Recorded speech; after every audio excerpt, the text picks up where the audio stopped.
everyone, Dr. Ann. This week we're going to tackle carbohydrate deficiency.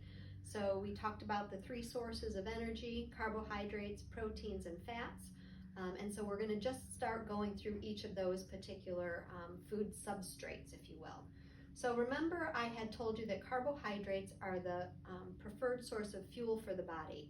Their job is merely to supply us with energy. They don't repair, they don't regenerate, they don't have anything else to do except to give energy. And specifically, the brain is the biggest hog for carbohydrate energy in the form of glucose. So when we have a carbohydrate deficiency, and so when I say deficiency, I don't want you to merely think that you just don't have enough carbohydrate. Certainly there are a lot of diets out there that deplete carbohydrates, or they're low carb diets. Those aren't necessarily good for the body.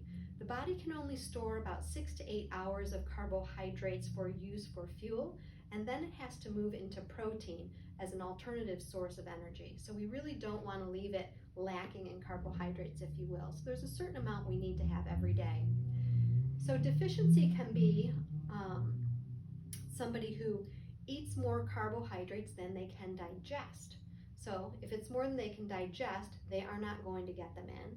Or it could be somebody who doesn't eat enough carbohydrates, and so the body is lacking that way. So it's always too much or not enough. And how do we bring balance to get just the right amount? And there's ways in the office that I work with you specifically to figure out what exactly is the amount that your body needs for carbohydrates. That's part of our programs that we do here. So these are some of the things that will show up for somebody who has an issue with carbohydrates, whether it be in their digestion, absorption, or utilization. Typically, somebody would be dry. Somebody who's got a dry mouth, is always looking for water, prefers very cold water or water with ice cubes in it. The nose is dry, the eyes are dry. You may be somebody who has a harder time with contacts because your eyes are too dry and you always have to restore the moisture with an eye drop or something like that. So dehydration, because you're thirsty, you tend to be more thirsty. There's an inability to concentrate, and remember I said the brain is a glucose hog, so if there's not enough glucose for the brain fatigues very easily, and so you just feel a little bit foggy. You don't have the ability to relax, become serene, and meditate when you're lacking carbohydrates. Muscle cramps during exercise. That happens mostly because you're lacking those alkaline minerals, the sodium, the potassium, the magnesium. So remember that I'm not mentioning calcium again because calcium is a neutral mineral, but calcium and magnesium certainly have a nice role that they play together to prevent that cramping too.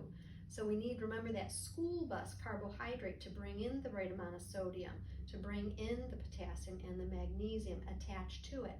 And then they go across the cell membrane in order to create good muscle firing, good muscle contraction. And when that's not possible, we get those muscle spasms. Some of you are easily startled. And again, this is going back to that calming effect that carbohydrates have. I'm sure everybody's heard, on Thanksgiving, they think that it's the turkey, but there's actually cassava, which is high in tryptophan. So carbohydrates actually fuel serotonin production in the brain, and so there's that relaxation. And when we don't have that relaxation for the brain, we will startle easily. Loss of energy and fatigue, I think I've pretty much covered that. Carbohydrates are the preferred source of fuel. So if you don't have enough, you're not going to have enough energy to run those processes, and you're going to feel tired and depleted. So these are the first things that we look at. This is an acute source of stress. So when you're under stress, because we look at the three sources of stress, the first form of stress in that acute stage will draw on your carbohydrate reserves. When we start looking at intermediate, we're going to talk about protein. Chronic stress, we're going to get into fat usage, and then beyond that, we'll look at the lymphatic system. All that to come down the road. But for today, I just want you to be thinking about carbohydrates and all of the things that happen when you don't get enough carbohydrates, and why restricting those in your diet may not be a good idea for you. If you have any questions, or if any of this rings true for you, give us a shout, and we'd be happy to help you with any questions that you have, and take a deeper dive into your particulars of your health. All right, so for now, that's it, and I'll see you next week for proteins.